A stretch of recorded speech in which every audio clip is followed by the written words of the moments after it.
You recruiters, you need to stop listening to what you want to hear. Check out this video right now because I'm going to call you out.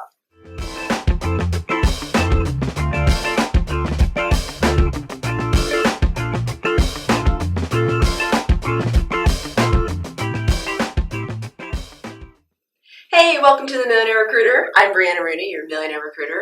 And if you have not seen this channel before, it's all about upping your game in the recruiting industry.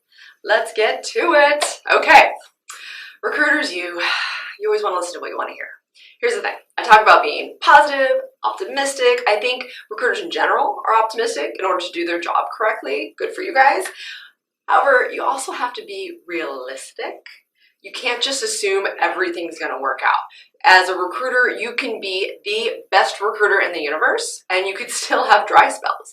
You can still not be closing. You can still not be getting your candidates offers because as a recruiter, there's only so much you can affect. You can't ace the interview for your candidate. You can set them up for success, but you can't be the one to do that. You can't be the hiring manager saying like, oh yeah, no, we're hiring these people.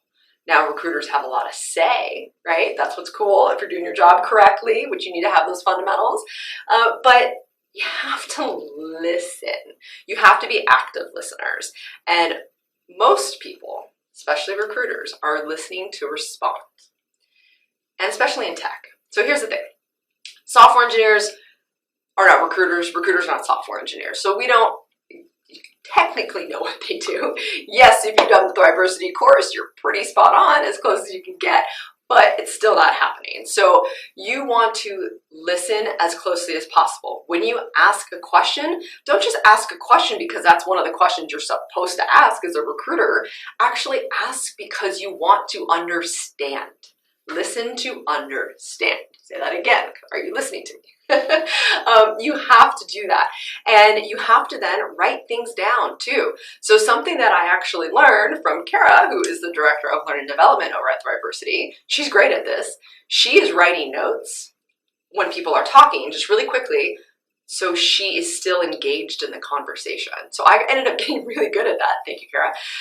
That if I have something to say, I quickly jot it down so I don't forget it, and then I'm right back to listening. Because what happens a lot is you're thinking of a point in your head, especially when you're closing a candidate, holy moly, because it's like very nerve-wracking. You're thinking, okay, I'm going to say this, I'm going to say this, and you're not listening. Please listen. Please take notes. Definitely put down what you're going to say so you can really be active. You also need to not, again, go back to being optimistic and realistic. You don't want to fabricate something. So if they didn't say something precisely that way, then you cannot then dissect that information and give it to the hiring manager. Here's an example. Let's say you're closing a candidate and they say, be like, hey, I'm super excited. Google's making this offer. Here's the offer. What do you think? And the candidate says, yeah, great. Thanks so much. I'm super excited. Yeah, wonderful. Most recruiters will be like, closed it, done, moving on. When that's not what the candidate said. They said, thank you, I'm excited.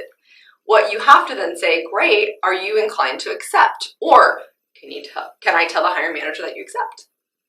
Then listen to what they have to say. Now, I'm not going to go in the spiels of how to close because, again, different video, but that's just an example. Another example is, let's say you're on the recruiter screen and you're pitching a smaller company and they're saying, yeah, okay, yeah, I'm fine with a smaller company.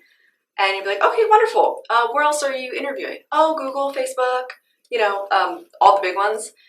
A lot of recruiters will just write that down, like taking notes, no big deal, but did you really listen to what they just said? They just said they were okay with your small company, but then just told you they're only interviewing with big companies. So not only are you have to listen, but you have to then respond and have that conversation. That's the whole thing. Don't listen to what they want to hear because what you wanted to hear was, yeah, I'm fine with a small company, but what you then didn't hear was, I'm only interviewing with big companies. So two really amazing examples on how recruiters really listen to what they want to hear.